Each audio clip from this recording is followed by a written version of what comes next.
সেজদার রাতও ভোর হয়, নেশার রাতও ভোর হয়। হ্যাঁ, আজ রাত যে যুবক আল্লাহকে সেজদা দেয় তারও ভোর হয়, যে মদের নেশায় পড়ে থাকে তারও কি হয়ে যায়, ভোর। স্বার্থপর এই দুনিয়া যুবক, নওজওয়ান মনে রাখো, স্বার্থপর এই দুনিয়া, কারো কথা মনে রাখে না, কারো জন্য থেমে থাকে না। আমি এই পরশুদিন দেখছি, গতকালকের আগের দিন সকাল 6:30 বাজে আমি আমার বাজারে, ময়নামতি সাবের বাজার, ওইখানে দেখছি একটা হাইয়েস্ট গাড়ি একটা ট্রাকের মুখোমুখি হইয়া, হাইয়েস্ট গাড়িটার ড্রাইভারটা জাগাত তারে বাইরে করছে টাইম না হেসরাইয়া, কিছুক্ষণের মধ্যে লোকটা মারা গেছে। আমি একটা জিনিস খেয়াল করছি, অনেকক্ষণ তাকাইয়া আমার সাথে ড্রাইভারের আমি বললাম, কি স্বার্থপর এই দুনিয়া, একটা গাড়ি কেউ তার জন্য থামলো না, কারো হাতে সময় নাই, সবাই হরন দিয়া সাইড করে এমনে হেমনে করে সব চলে যায়, কোনো ড্রাইভারও থামে না বন্ধু, যে একটা লোক তো মরে গেছে, আরে মরে গেছে, তুই মরে গেছ, আমার হাতে সময় নেই। এই জন্য স্বার্থপর এই দুনিয়া, বড় স্বার্থপর, হয় কারো জন্য থামে না, কারো কথা অপেক্ষা করে না, চলতে তোমার কথা কেউ মনে রাখবে না। তুমি যদি নষ্ট হয়ে যাও, তুমি যদি কবরে আযাব হয়, তোমার যদি জাহান্নামের আগুন তোমারে পুড়তে হয়, আল্লাহর কসম বন্ধু, তোমার পতন তুমি করে দিলা, নিজেরে নষ্ট তুমি করে দিলা, শেষ পর্যন্ত দেখবা কেউ তোমার কথা মনে রাখবে না। এই পৃথিবী ধোঁকা। চলো এই জন্য আল্লাহর দিকে ফিরে আসি। ইল্লা মান তাবা ওয়া আমানা ওয়া আমিলা সালিহান, আল্লাহ বলে যে গুনাহ ছেড়ে দিয়ে তওবা করলো, আমি আল্লাহকে বিশ্বাস করলো এবং পুনরায় আবার নেক আমল শুরু করে দিল, ফাউলাইকা ইয়াদখুলুনাল জান্নাহ, আমি আল্লাহ ওয়াদা দিলাম, আমি আল্লাহ তাদেরকে জান্নাতেই ঢুকায়া দেব। ওয়ালা ইউজলামুনা শাইআ, কোনো জুলুম করা হবে না এক বিন্দু, অর্থাৎ পেছনের গুনার জন্য আমি লজ্জা দেব না, বরং তওবা করার কারণে, ফিরে আসার কারণে, নতুন করে আবার নামাজ সেজদা বন্দিগি পাক পবিত্র জীবন চলার কারণে এখন থেকে নিয়ে বাকি জিন্দেগির আমলের বরকতে জান্নাত দিয়ে দেব। এই জন্য প্রিয় সন্তান, প্রিয় কিশোর, নওজোয়ান, যুবক, চলো ইনশাআল্লাহ বদলাইবার সিদ্ধান্ত নেই। সবাই এই পরিমাণ শাহওয়াত, এই পরিমাণ অবৈধ কামনা বাসনা, নারী ছবি, অশ্লীলতা, বেহায়াপনাতে মাতাল হয়ে গেছে বন্ধু চারিদিকে, সমাজের চারিদিকে। হজ্জের সফরে ছিলাম, যে কয়দিন যাই খোঁজ খবর নিছি, দেশের খবর একটাই, হত্যা, খুন, ধর্ষণ, নারী নির্যাতন। আর সবচেয়ে আশ্চর্যের কথা হলো, আমি মনে হয় আমার এই ছোট্ট হায়াতে গত 30 বছরে আমি যেই কথাটা এতবার শুনি নাই, গত 2 মাসে বারবারই শুনি চারিদিকে পরকিয়া। এটা এই পরিমাণ সমাজে বেড়ে গেছে, অসভ্যতা, যে স্বামী থাকতো নারী অন্য পুরুষের প্রতি আসক্ত, স্ত্রী থাকতো ওই জানোয়ার অন্য নারীতে আসক্ত, এটা খুব বেশি পরিমাণ বেড়ে যাচ্ছে, যার কারণে আপনজনকে হত্যা করতে পর্যন্ত লজ্জিত হচ্ছে না। এর চাইতে বড় আশ্চর্য, আশ্চর্য বাংলাদেশে এর চাইতে বড়, এর চাইতে দুর্ধর্ষ হত্যার ঘটনাও 2 দিনে কি হয়ে যায় খবর বোঝা যায়, কিন্তু এখানে কেন বোঝা যাচ্ছে না? বোঝা যাচ্ছে এটা স্পষ্ট, আপনজনের এটা ধামাচাপা দেওয়ার জন্য সব রকমের প্রসেসিং করা হচ্ছে, সব প্রসেসিং করা হচ্ছে। অসহায় ইমাম মুয়াজ্জিনকে বেইজ্জতি কেউ করতে পারে নাই, কোন আলেমে দ্বীন ইনশাআল্লাহ বেইজ্জতি হবেও না ইনশাআল্লাহ। মনে রেখে, মনে রেখে, গতকালকে রাত্রেও আমাদের কুমিল্লায় গত 3 মাস আগে একজন আলেমে দ্বীনকে একজন প্রিন্সিপাল বেইজ্জতি করছিল, অপমান করে সামান্য অজুহাতে মসজিদ থেকে বিদায় করে দিছিল। ওই কলেজের ছেলেরা গতকালকে রাত্রে ওই মসজিদের ভিতরে ঢুকাইয়া 9 ঘন্টা আটকাইয়া তারে, তার হাতে ছাত্রদের উপস্থিতিতে তারে পদত্যাগ পত্র দিয়া ঘাট ধরে কলেজ থেকে বের করে দিছে। আল্লাহ তাআলা বেইজ্জতি করে দেখায় দিছে। ছাত্ররা বলছে, স্যার সই দেন, আপনারে 50 টাকা দিব। মানে 50 টাকা, 100 টাকার লোভ সামলাইতে পারেন নাই, নেন। পদত্যাগপত্র সই দেন। এজন্য দোস্ত, নারীর আসক্তি, জিনা, বেবিচার, পরকীয়া, অসভ্যতা, যুবক ভাই তোমরা বাঁচতে হবে। নওজওয়ান, আল্লাহ যদি হায়াত দেয় তোমগরে, আগামী সময়টা তোমরা তো পৃথিবীতে থাকতে হবে। এই সমাজ, এই দেশ তো আলাদা করতে পারতা না, তুমি তো এই জমিন ছেড়ে দিতে পারতা না বন্ধু। সম্পদ যদি হয়, তোমরা সব ছেলে তো একসাথে চাঁদের দেশে যাইতে পারতা না, আরেকখানে যাইতে পারতা না। এই সমাজ নিয়ে বাঁচতে হবে, এই দেশ, এই মাটি, এই এলাকা নিয়ে তো তোমাদেরকে বাঁচতে হবে ভাইয়া। তাহলে এই সমাজ যদি তোমরা এভাবে নষ্ট করে দাও, তোমরা যদি সবাই বেনামাজি হয়ে যাও, নারী, ছবি, মোবাইলের অস্থির দৃশ্য ছাড়া যদি তোমাদের রাত না কাটে, দিন না কাটে, আগামী 20 বছর তোমরা সমাজ, তোমার অঞ্চল, তোমার ঘর পরিবার নিরাপদ থাকবে কেমনে? বাঁচবা কেমনে? চলবা কেমনে? চলবা কেমনে বলো ভাইয়া? 9 বছরের বাচ্চা মেয়ে যদি নিরাপত্তা না পায়, আমার সমাজ কি পরিমাণ অশান্ত হয়ে গেছে। হ্যাঁ, কেমনে বাঁচবা ভাই? তোমারও তো বোন আছে, তোমারও তো ছোট্ট বোন আছে, তোমারও তো ছোট বোন আছে, তোমার বোনেরও তো নিরাপত্তা দরকার। তুমি তো এই সমাজ থেকেই, এই পৃথিবী থেকেই কোনো না কোনো নারীকে বিয়ে করবা, তারও তো চরিত্রের পবিত্রতা দরকার, দরকার না? তো কেমনে মিলবে ভাইয়া? কেমনে মিলবে? সবাই যদি এমন চরিত্রহীন হয়ে যাও, নারী ছাড়া, ছবি ছাড়া, মোবাইল ছাড়া, উলঙ্গ দৃশ্য দেখা ছাড়া তোমাদের রাত কাটে না, দিন কাটে না, আমার সন্তানরা কেমনে আগামীর পৃথিবীতে তোমরা বাঁচবা ভাইয়া বলো? তোমাদের অনেক ছেলের চেহারা দেখলে তো বোঝা যায় কতদিন হয় নামাজ পড়ে, কতদিন হয় মালিকরে একটা সেজদা দেয়।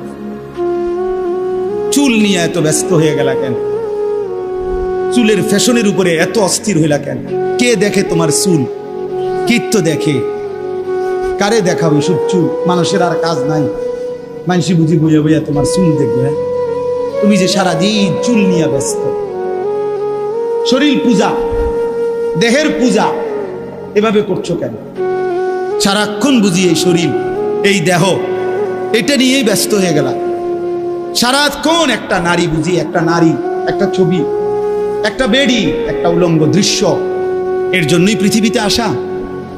এই রাত দিন বুঝি মোবাইলে দেখবা, ছবি দেখবা, নারী দেখবা, সারাদিন বুঝি নারীর জন্যই পৃথিবীতে আসা তোমার, আর কাম নাই, আর কোনো উদ্দেশ্য নাই দোস্ত আমার। আহ, ঠিক হলো না, ঠিক করলা না ভাইয়া, ভালো করলা না। অর্থাৎ যারা নামাজ পড়ে না, আল্লাযীনা তারাকুস সালাহ, টোটালি নামাজ যারা ছেড়ে দিছে, তারা প্রজন্মের উত্তম তো না, নিকৃষ্টও না, তারা কোনো জেনারেশনে না, তারা কোনো মানুষে না, তারা কোনো কিচ্ছু না, এর কোনো গণাতে ধরে নাই। ওই প্রথমেই বাদ গণাত করছে, অরে নিকৃষ্ট হিসেবে বলতে চাইছে আল্লাহ এখানে যারা তাদের নামাজকে নষ্ট করে দেয়। তাফসীরের মধ্যে লিখছে নামাজ নষ্ট করে দেয় মানে কি? 1 নাম্বার, যে ব্যক্তি নামাজকে যথাসময়ে আদায় করে না, ইউআখিরুনাস সালাহ, তাখির করে, নামাজ সবসময় দেরিতে পড়ে। নামাজ সবসময় কখন পড়ে? দেরিতে পড়ে। আল্লাহ তাআলা বলেন ওরা ওই সমাজের নিকৃষ্ট মানুষ। ফাওয়াইলুল লিল মুসাল্লিন আল্লাযীনা হুম আন সালাতিহিম সাহুন। আল্লাহ তাআলা বলেন ওই নামাজীদের জন্য জাহান্নাম।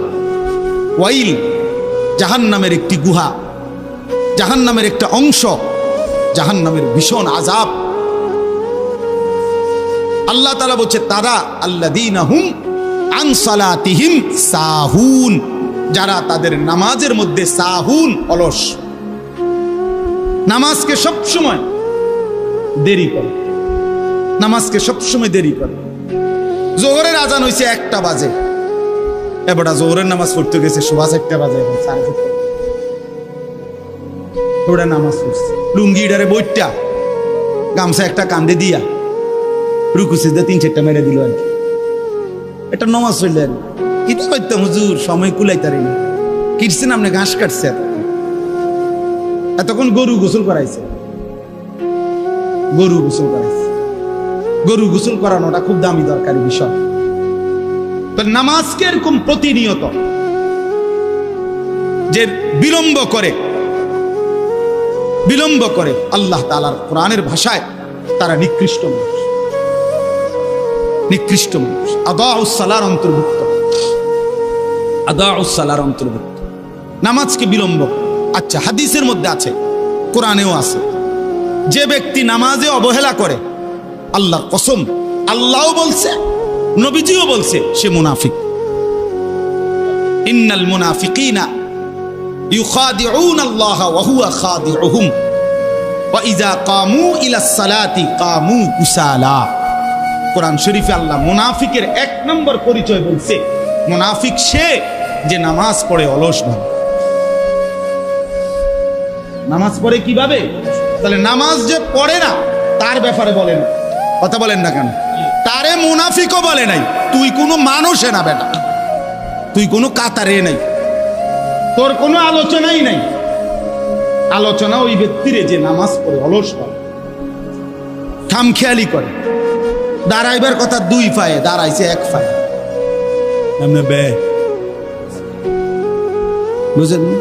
অলস নামাজের।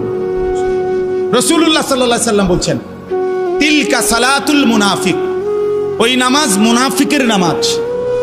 ইয়ারকুবু হাত্তা তাগরুবা শামস, আসরের নামাজ না পড়ে যে অপেক্ষা করতেছে, অন্য কাজে ব্যস্ত আছে, এরই মধ্যে সূর্য ডুবে যাচ্ছে, সূর্য ডুবার কাছাকাছি। হাত্তা কানাত বাইনা কারনাই শাইতান, সূর্য ডুবার সময় শয়তান তার 2 শিং সূর্যের পাশে বাড়াইয়া দেয়। আল্লাহ নবী সাল্লাল্লাহু আলাইহি সাল্লাম বলেন, কামা ফানাক্কারা আরবাআন, সূর্য ডুবে যায়, এই সময় ওই আসরের নামাজের জন্য দাঁড়াইয়া 4 রাকাতে যেন 4টা ঠুক্কর মারছে। লা ইয়াযকুরুল্লাহ ইল্লা কালিলা, ঠিক মতো তাসবিহগুলো নামাজের আদায় করে নাই। রাসূল বলছে 3 বার, ওইটা মুনাফিকের নামাজ, মুনাফিকের নামাজ, মুনাফিকের নামাজ, মুনাফিকের নামাজ। তোর মতো নিকৃষ্ট, নির্লজ্জ, বেহায়া আল্লাহর জমিনে তো কোনো কুত্তাও হয় না, কোনো কুত্তাও তো এরকম হইতে পারে না। কুত্তাও যদি আল্লাহ তাআলা সেজদার হুকুম দিত তো সে দিত, তাকে তো আল্লাহ সেজদার হুকুম দেয় নাই, এই জন্য সে সেজদা দেয় না। তুমি নাফরমানের তো আল্লাহ সেজদার হুকুম দিছিল, দিলা না কেন? তোমার তুলনা তো জানোয়ারের সাথে হয় না, এই জন্য তো আল্লাহ বলছে বালহুম আদাল, ওই জানোয়ারের চাইতে নিকৃষ্ট। ওর উদাহরণ নাই, ওর তুলনা কুকুরের সাথেও না, ওর তুলনা শুকরের সাথেও না। আল্লাহর কোন সৃষ্টির অন্তর্ভুক্ত না। বলো মিয়া, এত বিবেকহীন কেমনে হইলা? আফা হাসিবতুম আন্নামা খালাকনাকুম আবাসান, কি ভেবেছো বান্দা আমি তোমাকে অনর্থক বানিয়েছি? তোমাকে আমি একদিন, আমি আল্লাহ 1 সেকেন্ডে চাইলে পারি, কুন ফায়াকুন, আমি হও বললেই হয়ে যায়। সেই আমি 9 মাস কেন লাগাইলাম? 9 মাস লাগাইলাম। আরে বলো কি বান্দা, নিজ হাতে খালাকতুহু বিয়াদিয়া, আল্লাহ বলেন আমি আমার নিজ কুদরতি হাতে আমার বান্দাকে আমি বানাইছি, আমি বানাইছি বড় যত্ন করে। 1 ফোঁটা নাপাক পানির মধ্যে এত চমৎকার ডিজাইন পৃথিবীর কেউ কল্পনাও করতে পারে না। ইন্না খালাকনাল ইনসানা মিন নুতফাতিন আমশাজ, বীর্যের 1 ফোঁটা থেকে আমি আল্লাহ তাআলা মানুষকে বানিয়েছি। এত সুন্দর চমৎকার নাক, কান, ডিজাইন। কোন পানির 1 ফোঁটার উপরে, 1 ফোঁটা পানির মধ্যে কেউ কোনো ডিজাইন করুক, কি দিয়ে করবে? পানির উপরে ডিজাইন করে কেমনে? আবার রব্বুল আলামিন বলে সেই পানির নাপাক ফোঁটা দুর্গন্ধযুক্ত, আমি তার মধ্যে এমন সুন্দর একটা ডিজাইন করেছি।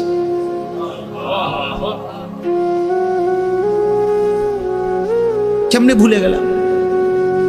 মা গাররাকা বিরাব্বিকাল কারীম, আমার মতো মেহেরবান দয়ালু মাওলা 24 ঘন্টা যে তোমাকে অজস্র অগণিত নিয়ামত দিচ্ছি, এই আসমান জমিন, এই চাঁদ সূরজ আলো বাতাস, এক সেকেন্ড বান্দা এই বাতাস বন্ধ করে দিলে তুমি নিশ্চিহ্ন হয়ে যাবে। তুমি এই পৃথিবীতে নিঃশ্বাস ত্যাগ করে মৃত্যুবরণ করবা। একটা নিঃশ্বাসের জন্য তুমি এতটা মুখাপেক্ষী আমি আল্লাহর কাছে, সেই আমাকে একটা সিজদা দিবা না? সেই আমাকে একবারও ডাকবা না?